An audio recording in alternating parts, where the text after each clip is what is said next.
Hey guys, what's up? Welcome to my channel. Welcome back to my channel. My name is Elizabeth Ann, and I'm literally forcing myself to sit down and film this video. And I'm gonna try to do this in like one take. I don't know if realistically I will, but we're gonna attempt to. And sorry the lighting is bad. Sorry I look rough. But yeah, I've sat down to film this like 4 times. I've got in my car and filmed this like 3 different times, most recently today, and I just can't make myself like upload it. I have a really bad problem where when I talk about this kind of stuff, I feel like I'm oversharing, and that's what's been happening. So I'm just gonna let it go, and I'm going to speak from my heart and really tell you guys my story, and that's what we're gonna do. So if you're like a personal friend of mine or you know me pretty well, and have been following me for like a long time, then you know that I have struggled with mental health basically my entire life. I think it started when I was like probably in like 5th grade, but we addressed it in like 7th grade is when it got really bad. But basically, I guess let's just get into it and I'll tell you my story. So at 9 years old, I was diagnosed with type 1 diabetes, and what a lot of people don't know is that diabetes, a little side effect of diabetes is depression, and it's true. And I think a lot of people don't know it, and like a quick like tidbit on that is my first original major I've always wanted to do fashion. But they didn't offer it where I'm from and where I went to school for my first school. And so I was going to do pediatric psychology and work with kids like me that maybe didn't have the resources or like were in hospital visits, that kind of stuff, diabetes, really any chronic illness you can think of, because there are so little resources, especially for those in like the rural communities like where I'm from, and they're just not prepared, and they don't realize their kids struggling because of this. And yeah, so anyway, I was diagnosed with diabetes in 4th grade. So I had that at 9 years old. I was in a robbery when I was in 5th grade, and that literally still affects me to this day. And then in 6th grade, I started getting like sick, and they couldn't figure it out, and I had like acid reflux, and then I think part of it was due to anxiety. So in 7th grade, everything really, really hit. I was like crying every day. I didn't want to go to school. I would like scream cry. And I remember one day I was in school like scream crying because they were forcing me to go back. They were forcing me to go back to class from the nurse, and I was like just miserable. And in 7th grade, I went to my first counselor. Who was my counselor until I was about 22. Yeah. About 2 years ago. So I went to her. I was with her until I was like 15 or 16. No, I think it was like 14 or 15. And I think I was in 10th grade when I quit going. And, well, I didn't quit going, but I graduated. And so I was in therapy from like 12 to 15 or 16. And then I went back into therapy when I was 21. I was turning 21. So basically, back then I was diagnosed, and still, depression, and just anxiety, general anxiety disorder, and social anxiety. I can't remember the like correct like word for the depression, but I'll put it on the like screen if I look it up. But anyway, basically, yeah, so that was when it all started. And so I was in therapy. I graduated. The last couple years of high school were phenomenal. I loved the end of my high school. My 11th and 12th grade year were 2 of the best years of my life. Then in my freshman year of college, I, of course, like went off and spread my wings. And my parents didn't like shelter me in a bad way. they were just very much overprotective and helicoptery because of my sickness and like different things. So, I don't like, that's not anything I hold against them. Like, I love that I have helicopter parents. And anyway, so I was very like sheltered when it came to partying and stuff. And the second like I went to ABAC, I could do whatever I wanted to. So I went a little wild, like every other freshman does. And then in October of my freshman year, my dad got diagnosed with cancer, and I just kind of, I didn't really deal with it in the right way. And then by like 2016, like my sophomore to junior year, it was like it was slowly like a downhill slope, and I just started feeling very alone, and I felt like I didn't have any friends, even though I had so many amazing friends and an amazing support system. But like in the moment, I didn't know how to communicate that like I was like struggling this much. And then by like the spring of 2017, it was bad. It was really bad. And I felt like I was like living these two different, I guess, lives on the inside. I was like hurting, and I felt so miserable, and I didn't know what to do, and like I constantly was like crying myself to sleep. And I remember like at one point going to church with my parents, and it was like, I want to say it was like Mother's Day or something, but whatever the sermon was, it was just basically like, you're never too far gone, like you all, like grace, you always have grace. And I remember like sitting through the sermon, and I don't remember if I was crying on the outside, but I was for sure crying on the inside, and being like, well, that's about me. Like I'm never going to like come back from what this is. I'm too far. There's too far of a like wedge between who I am on the outside and who I am on the inside, and I'm just going to be miserable like this for the rest of my life. And that's truly what I thought. Like and like my depression and my anxiety had talked myself into believing that I was too far gone, and that nothing could come back, and that this was like my one chance with my life, and there was nothing that I could do to change the outcome of my future. And so after that, I continued, and then in probably like November, I believe, maybe it was the beginning of December, I like hit a breaking point. And it was just this one awful night, and I was like, God, this is horrible. Like, I don't want to do this. What am I doing? Like, I'm going to like die if I keep living this way. And the next day, like went over to my parents' house, and I just had like a meltdown, I think, in front of my mom, and something had happened, and I was telling her about it, and she was like, you need to go back to therapy.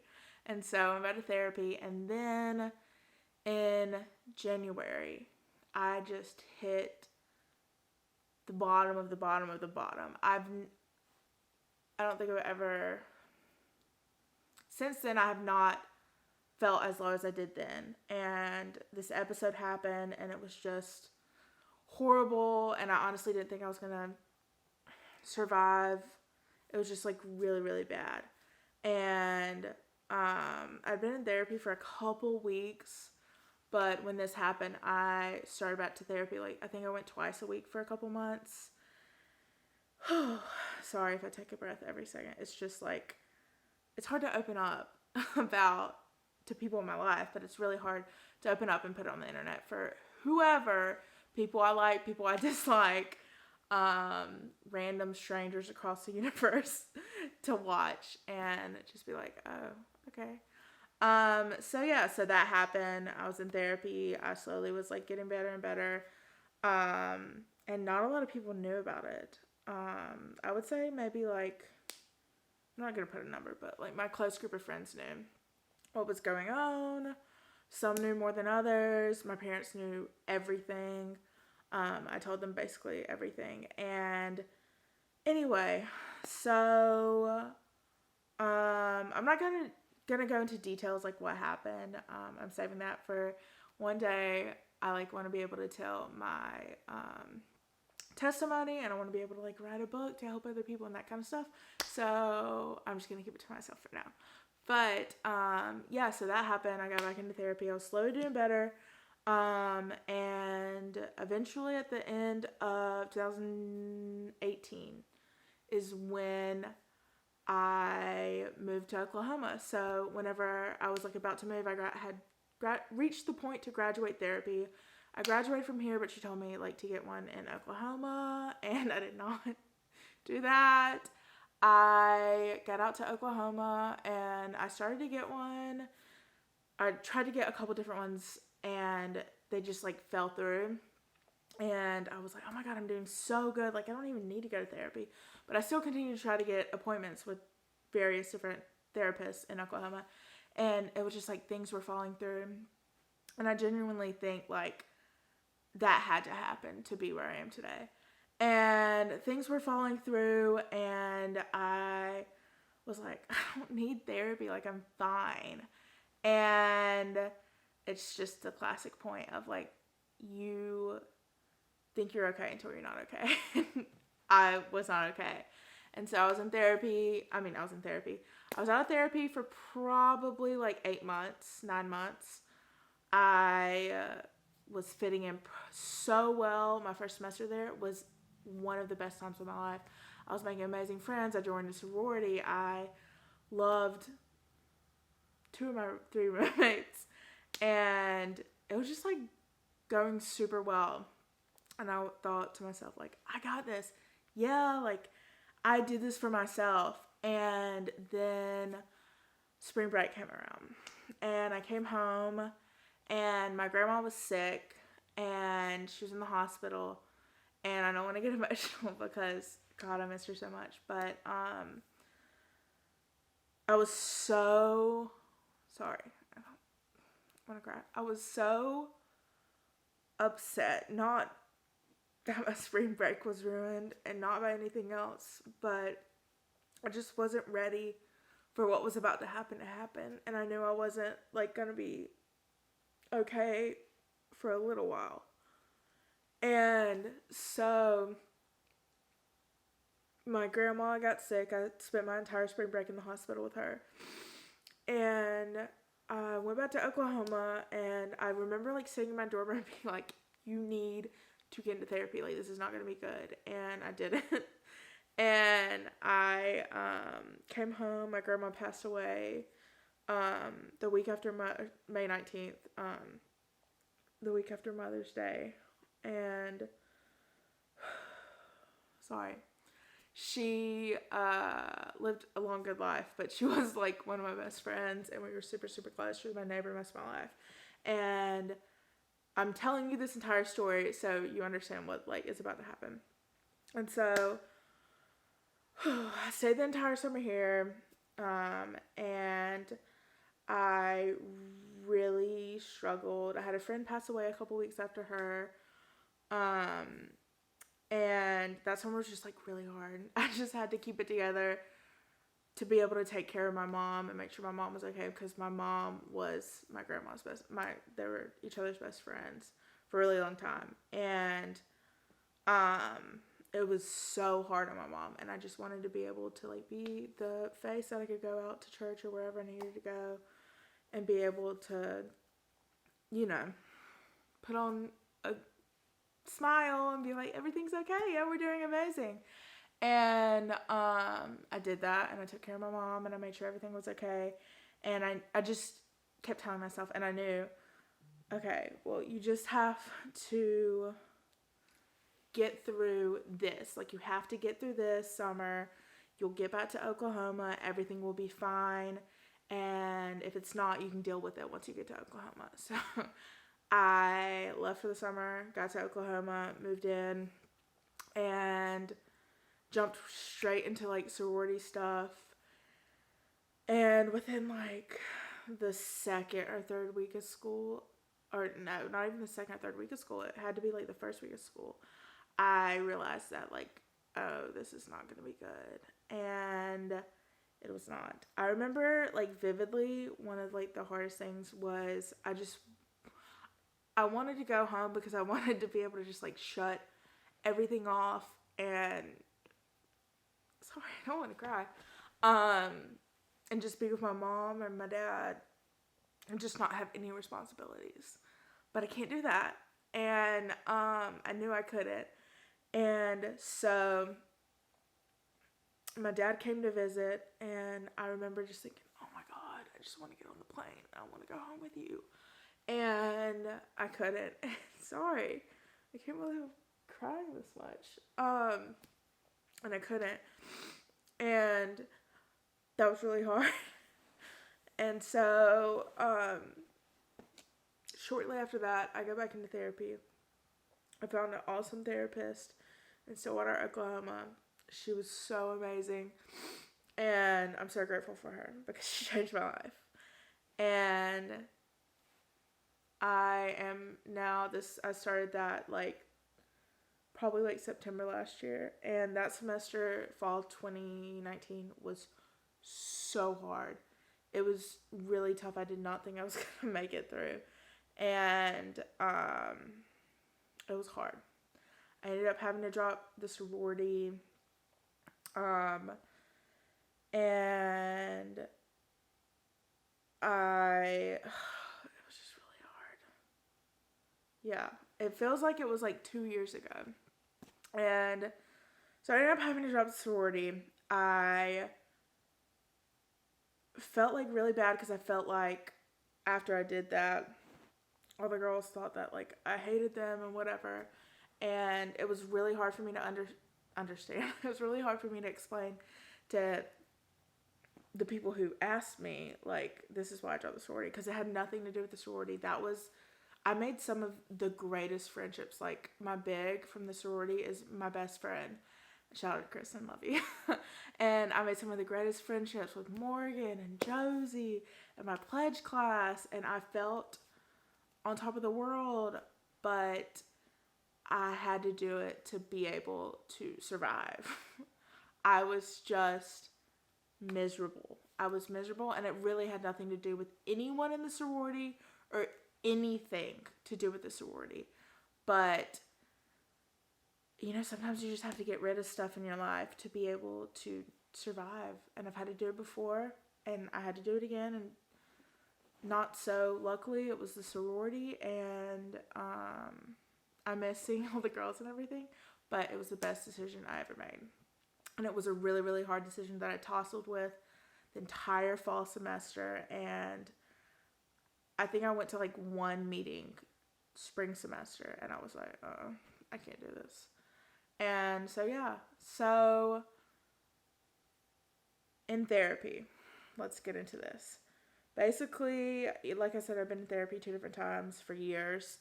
And this time in therapy, my therapist said to me, she said, it sounds like you're okay in this part, but there's one thing that I don't think you've done, and I think it's what you're really carrying around with you. And she said, if you don't, let me think how to say it.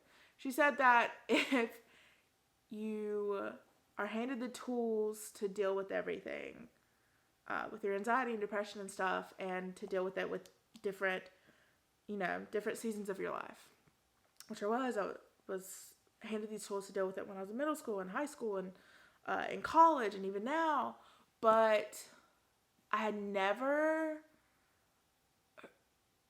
understood the different correlations from things that had happened when I was young to how it was still affecting me today. And subconsciously I was still holding on to grudges, and I was still holding on to events that happened and what I did in those events and how I reacted to these events and how I blamed this on this person, but it was really something else. And that's what I did. Basically, you heal from the things that happen to you, but you have a different kind of healing when you have to heal from the way you reacted to the things that happened to you, if that makes sense. So that's what I did, and it was, sorry if I'm not looking at the camera very well, it's, like I said, hard, but it was the best thing that ever happened to me, because I had all these tools, And my therapist had handed me all these tools, and I knew, like, you have to get out of bed, you have to open the windows, I have to sleep with my windows open at night in order to get out of bed because I need to see the sunshine. And whenever you're having seasonal depression, you need to go do this. And whenever you're feeling sad and you like know your triggers, like remember them in the back of your head and, you know, go right around and listen to a song. Like, I knew all that stuff. But, yeah. Anyway, so the biggest thing that like helped me is we did this thing called Flowers and Stones.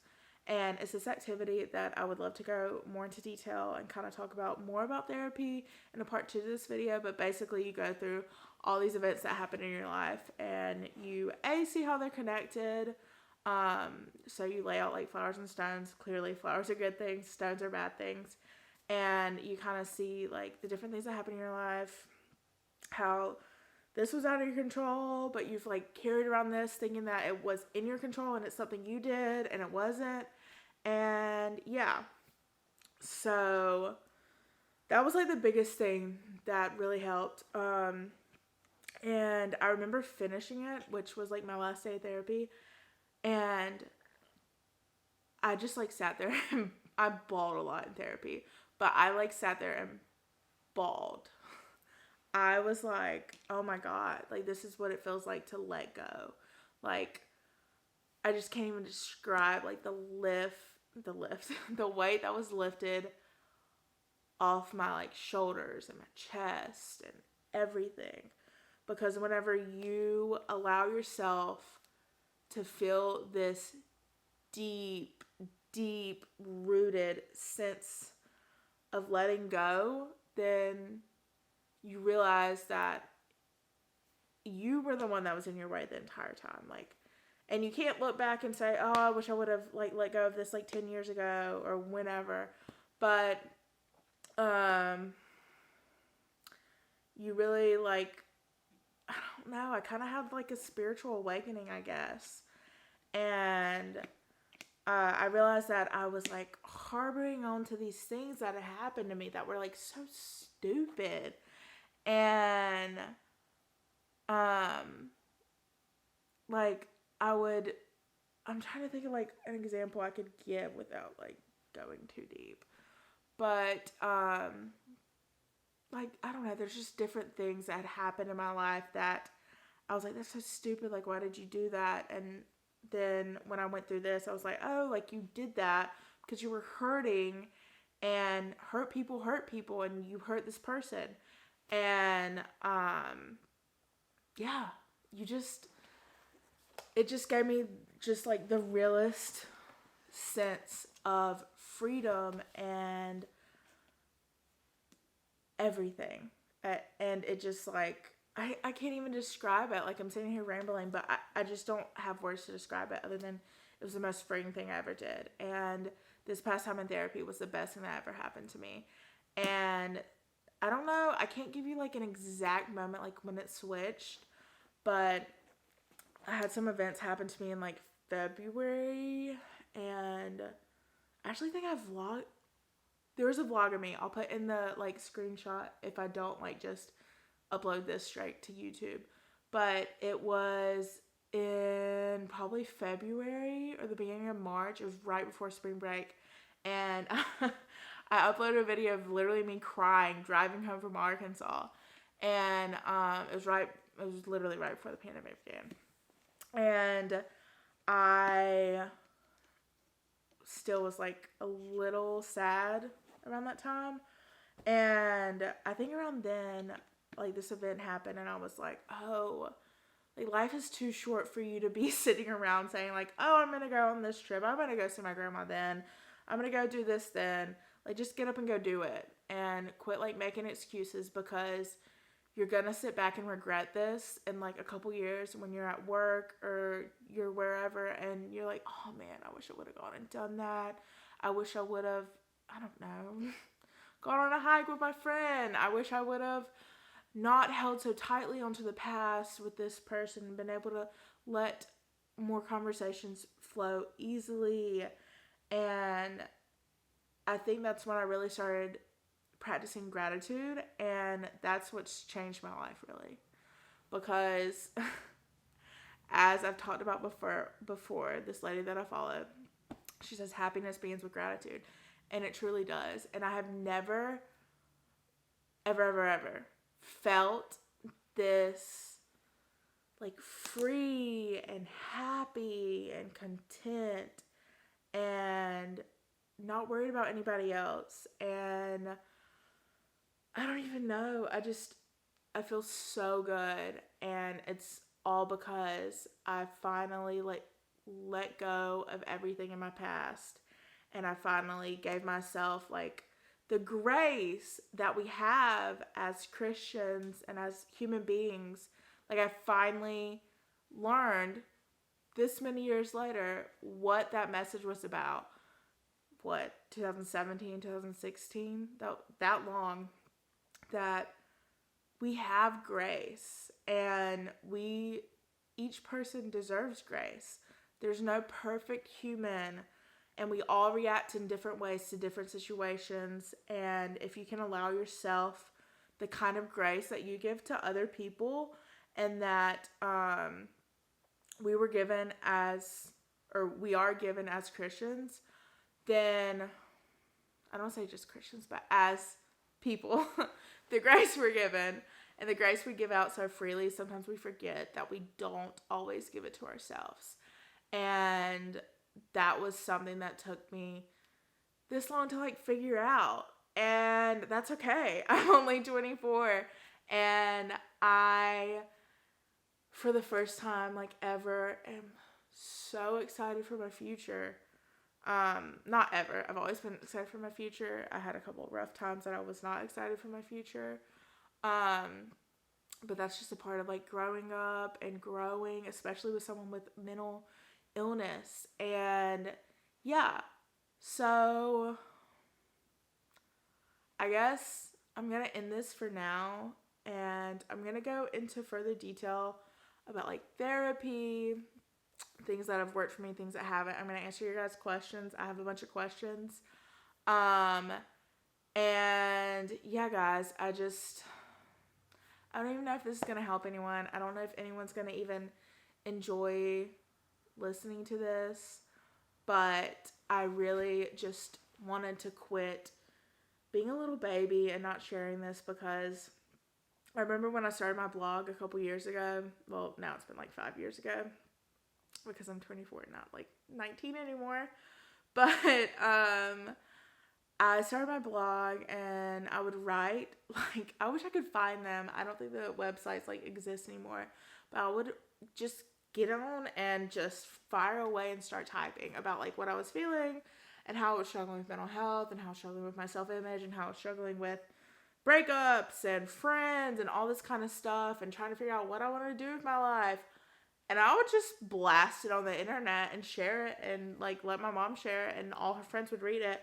And I remember, I'll leave all the info out of this, but I remember someone came up to me and said, I just want to let you know how much you being open and raw and honest has helped me and this other person. And I was like, oh shoot, maybe I do need to talk about this more. And originally when I started my YouTube channel, I wanted to open up about this, and I started vlogging, and I love vlogging, it's my favorite thing to do.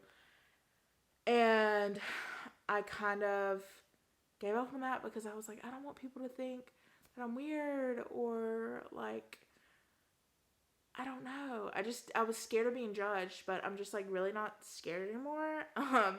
And that is how I felt it probably half a year ago. But then I just I don't know. I was just psyching myself out every time I would film it. So yeah, this is very raw, this is very real, this is very vulnerable, and I'm very scared. But I'm uploading it to the internet for anyone on earth to see, and I hope you guys enjoy it. If you enjoy, please be sure to comment, subscribe, and I'm gonna leave my Instagram down below. Look out. I'm gonna ask for questions you guys want, or if you want to leave questions down below about any kind of mental health, or really just anything. Okay guys, so my camera died and I don't have my other camera out here. Also, I want to say I was wearing a tank the entire time just in case you can't really tell because it's really dark. But I just want to say that comment down below any, oh, do you like my nails? Oh, they're cute. Comment down below any questions you guys have. I'll answer them in part 2. And I'll try to do that within the next like couple of weeks. But yeah, please go easy on me. It's something I'm very scared to put on the internet, but I'm going to because I hope it can just help one person. And I just wanted to say, everyone that's struggling right now, I'm so sorry. I'm really trying to be like empathetic while also like being happy for myself, because this is one of the first times in my life that even though we're in like a world pandemic, I'm the happiest I've ever been. And I just don't want you guys to think that I'm completely oblivious to everything that's happening, because I'm not. And yeah, so I just want you guys to understand that I completely hear you, and I'm sorry if you're really struggling right now. I have a lot of friends that are, and I'm praying for you. And if you need help, I'll put resources down below. I'm not really that much help.